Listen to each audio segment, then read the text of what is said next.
এই মুহূর্তে একটা বড় সুযোগ রয়েছে রেড হক্সের কাছে এই ম্যাচটাকে বুয়াতে রূপান্তরিত করার। ওপেন গ্রাউন্ডেড সার্কেল, কারো কাছে অত বেশি সার্কেল নেই। Last 3 team still alive. Red hawks they have 8 eliminations, the goat. তাদের উপরেও অনেক বড় pressure, they are eliminated. 2xd versus red hawks, কারা হবে এই ম্যাচের বুয়া গেইনার? যদি এই ম্যাচটাতে রেড হক্স বুয়া নিয়ে নেয়, চ্যাম্পিয়ন রাশের অনেক কাছাকাছি চলে যাবে তারা। 2xd they have 13th elimination points, 13টি কিলস তারা এই মুহূর্তে সিকিউর করবে। দুই দিক থেকে থ্রোয়েবলের আদান প্রদান ঘটছে। স্প্ল্যাশ, তার কাছে রয়েছে 4টি এলিমিনেশন, তার সামনে গ্রেনেড। নক হতে পারে কিন্তু নক হলো না, ড্যামেজ অবশ্যই কিন্তু সে সিকিউর করেছে। ব্লেড আক্রমণ করে যাচ্ছে, এই মুহূর্তে কিন্তু ক্লোজে যাওয়ার ট্রাই করবে। ব্লেডের কাছে রয়েছে একটি এলিমিনেশন, আভান তার কাছে কিন্তু এই মুহূর্তে প্রেসার। নেজা taken down. এই মুহূর্তে team 2xd they are on advantage. একদমই লাস্ট মোমেন্টে ফাইটে চলে এসেছে। 2xd ড্যামেজ হয়ে রয়েছে। রাইট নাও কুটুসে এন্ট্রি হবে, তবে blade out top, blade out top right now, blade Blade is shot! Oh my Blade the monster! It's the finish! Team Red Hawks! Hashtag 5A top 1 they are eliminated. Last 4টি team, কারা হবে champion? Unique legends and fangs, তাদের কাছে কিন্তু সুযোগ রয়েছে এই champion রাশ activate করাওয়ালা দুটো টিমকে এলিমিনেট করে বুয়া নিয়ে আরও একটি নতুন ম্যাচের সূচনা করার। But it's quite tough right now.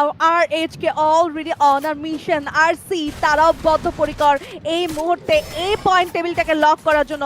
ফ্যাংকে উদ্দেশ্য করে বেশ ভালো ড্যামেজ জুড়ে যাচ্ছেন RHK এইখানটাতে। যদি RHK বুয়া মিসও করে, RC তো চাইবে এখান থেকে সিকিউর করতে বুয়াটা।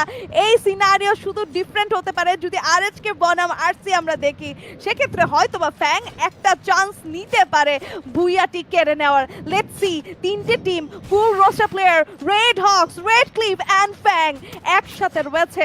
3টি দল সার্কেল কিন্তু মুভ করবেন। আরসিদের ফেভারে রয়েছে সার্কেল এবং আরএচকে রয়েছে কাছাকাছি। দুটো দলের একটি তো প্লেয়ার এই জায়গাটিতে করবেন সিকিউর বুইয়া। এই মুহূর্তে আরসিদেরকে করা হচ্ছে টার্গেট। বেশ কিছু র্যাপটাইজ রিদম থ্রো করা হয়েছে। আরএচকে যাবে সামনের দিকে, নিজাদের গ্রেনেড যাবে, ড্যামেজ খাবে কিছুটা। রেডকে ডাউন করবে ব্লেড এবং কনফার্ম করবেন এই জায়গাটি থেকে। টার্গেট করবে পয়েন্ট ব্ল্যাক রেঞ্জে, ড্যামেজ দিবেন। ভালো ডট ছিল, but how long again charge, blade down করবেন player along with কুট্টুস। Back to back কিছু চার্জেস স্নাইপার থেকে চেষ্টা করছেন ফাহিম, বাট লিখু তারা পাচ্ছেন না। সামনে থেকে যেভাবে এগিয়ে আসছেন আরএচকে, সাথে ফ্লিকারের কিছু স্নাইপিং ফ্যাং থেকেও কিন্তু করা হচ্ছে তাদেরকে স্টপ। ফ্যাংও কিন্তু আটকে গিয়েছেন এই মুহূর্তে এক ফ্লিকারের স্নাইপারের শটসে। আরসি থেকে ফাহিমকে করা হয়েছে কনফার্ম, লিখুকে টার্গেট করা হচ্ছে। দুটো টিম একসাথে চার্জ করছেন। ফ্লিকার এই মুহূর্তে লিখুকেও তুলে নেবেন এন্ড শাট ডাউন চ্যাম্পিয়ন হওয়ার আশা। 3 against 4 ফ্যাং এখানে কি আরএচকে দমাতে পারবে? 3টে প্লেয়ার, 20টি elimination. RHK domination mode on করেছেন। এন্ট্রি সামনের দিকে যাবেন, আয়ান রয়েছেন, রাকিব রয়েছেন, দূর থেকে অ্যাজেকের বেশ ভালো স্নাইপিং, একটা র্যাপটাইজ রিদমস। কুট্টুসকে থামানো গেলে এই জায়গাতে সাপোর্ট গন হয়ে যেতে পারে। নিজাত রয়েছে, রাকিব রয়েছে, এন্ট্রি রয়েছে, পিছিয়ে যাচ্ছেন। পিছিয়ে যাওয়াটাই কাল হলো। একটি প্লেয়ার ডাউন অ্যাজেক। এন্ট্রির শটে কুট্টুস এন্ট্রিকে ডাউন করবেন, আয়ানকে ডাউন করবেন। Last shot and that's a Booyah moment secured by Red Hawks. Congratulations, Team RHK.